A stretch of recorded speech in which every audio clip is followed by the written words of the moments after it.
Hey everybody, this is Rowan. It's been forever. Oh, my dog is very cute. I won't pay attention. Okay, I think that I'm pretty visible.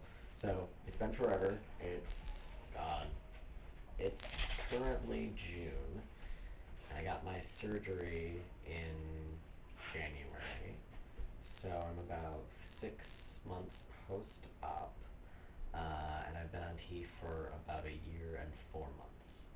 So, um, yeah, it was great. I totally planned to make a video, and then I didn't.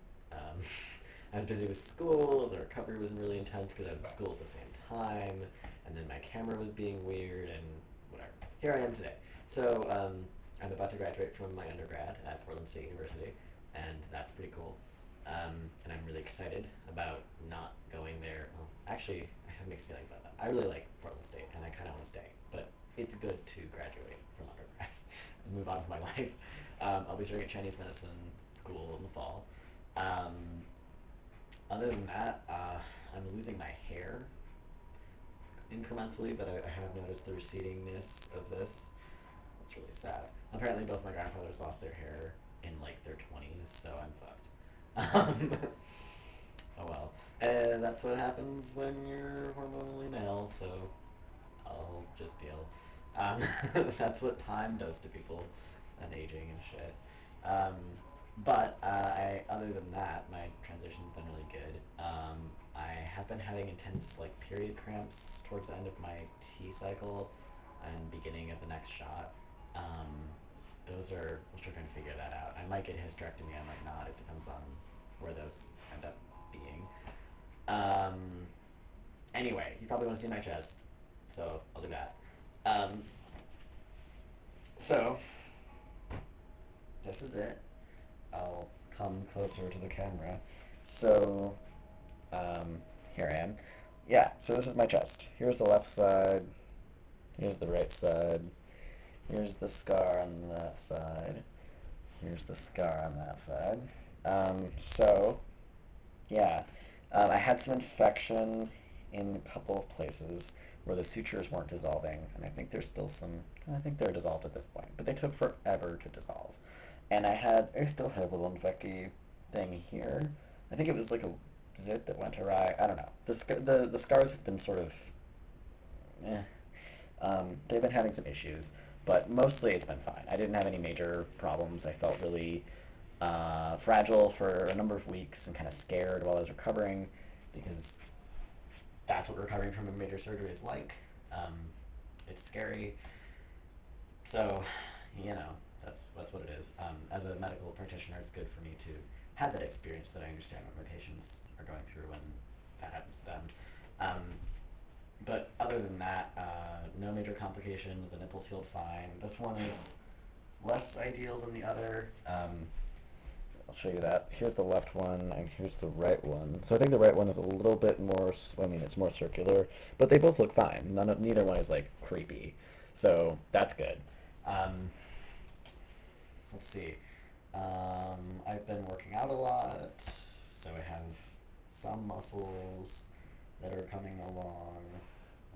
I think my pecs are doing pretty good. I've been working that. I mean, I've just been trying to do balance. Like, a lot of people work out their front a lot and don't do anything on their back, and their back gets all fucked up because it's strength and balance. So I've been really, really careful about doing both. And I think it's been paying off. I can never see my back in the mirror, obviously, properly, but I think that it's coming along pretty well. So that's my nerdy workout update. Um, what else has been happening? Really pretty sunset. I'll show you the really pretty sunset outside of my window. That is Portland at night. Yeah, it's pretty. Lots of pine trees and whatnot. What else has been happening in my life? Different adventures in sexuality. I thought I might have some. Uh, I wondered if I was gay for a little while, and I'm not. But you know, I'm attracted to guys, and kind of, and so I tried it out, and it was alright, but I was definitely like, wow, I'm not really into guys that much. I am. It's one of those things that seems like it would be a lot of fun, and then it's not really.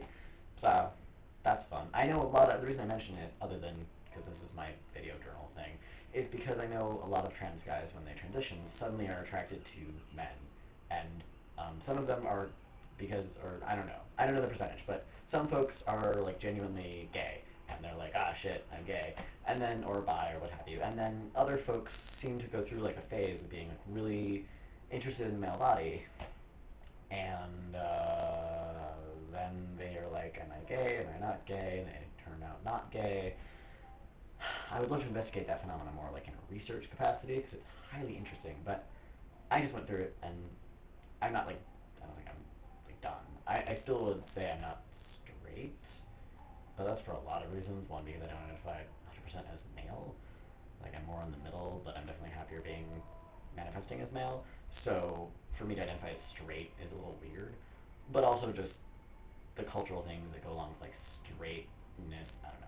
I don't know if that's something I was a lesbian for so long that identifying as straight is just really weird. I don't think I can do it. But what else? Oh, I gave a lecture about trans men and sexism at the Women's Studies Colloquium for my college a few weeks ago. I might turn that lecture into a YouTube video. I'll probably do that because I thought my professor thought it was good and that I should share it and stuff. So I might do that. Um, yeah. Other than that, chest is awesome. Working on losing a little bit of weight, not a ton, but a few pounds. I know a lot of guys kind of put on weight when before they get chest surgery to like hide their breasts, and I might have done that, or I might have just been really the whole puberty thing was really hard. Like my appetite was all weird. Like I think it's mostly past now, but when I the first year of T was like I could never tell when I was hungry or not, and I felt like I was always hungry, but I was never sure, and so because you're going through menopause and puberty at the same time, and menopause has one set of symptoms, and puberty has another set of signs and symptoms, whatever. Um, Phenomena. One set of phenomena, another set of phenomena, and if no one knows, are you experiencing both sets of phenomena? Are you experiencing parts of both? Are you experiencing neither? Because again, there's no research about trans bodies. But all I can say is that anecdotally for me, what that looked like was I felt like I didn't have any idea whether or not I was hungry ever. So I put on some weight because it was weird. And my appetite has sort of worked itself out now, but Livestrong.com is awesome. I've been using their food diary thing. That's awesome. It helps you calculate how much you can type in anything and it pretty much always comes up. How many calories is it? How many servings did you have? Whatever. And then it can tell you like how many calories you should be eating a day based on your age and stuff and weight to lose weight or to gain weight or to stay the same, whatever. I never knew how much calories stuff was before. Like I thought I was eating totally healthy, and it turns out I was eating really badly. So it's a good exercise, even for a little bit, to like do a food journal that way and really just take stock of like what the fuck am I eating. Um, Definitely eye opening. So I would recommend that, especially for people who are going through the like that first year of transition, where if you're feeling like I don't know if I'm hungry or not, it's good to have a check-in with some sort of accountability thing. Like, well, if I can't tell if I'm hungry or not, am I eating mindlessly? Am I not eating enough? Am I like eating a bunch of shit that I don't need to be eating? Whatnot. And also just making sure that you're eating a lot of really leafy greens, dark greens, things that help cleanse your system. Because especially that first year, like it's really hard on your liver because you're basically injecting testosterone right into your liver. And so helping things that help your body cleanse itself generally will be really, really helpful, but especially on a hormonal level. Avoiding a lot of soy, for example, because there's a lot of estrogenic compounds in soy that mimic estrogen, and it's really hard to.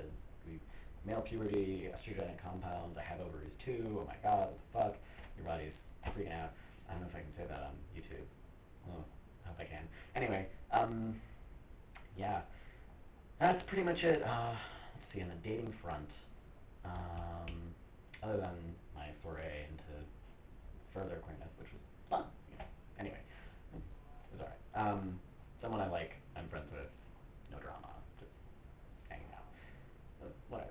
Could have been a lot worse, I'll put it that way. But to the dating women front, I don't know. I had a date last week that was really promising. She seemed really awesome. So I'm gonna see her again on Tuesday. We're gonna have a picnic. See how that goes. So far, my worries about suddenly being attracted to straight women or straight women suddenly being attracted to me have not come to fruition. Queer women seem to still like me, which is awesome because that's who I want to be dating. Queer femmes. um, yeah, so that's fun. Yeah, I think that pretty much covers it for now. Anything else about the surgery? Uh,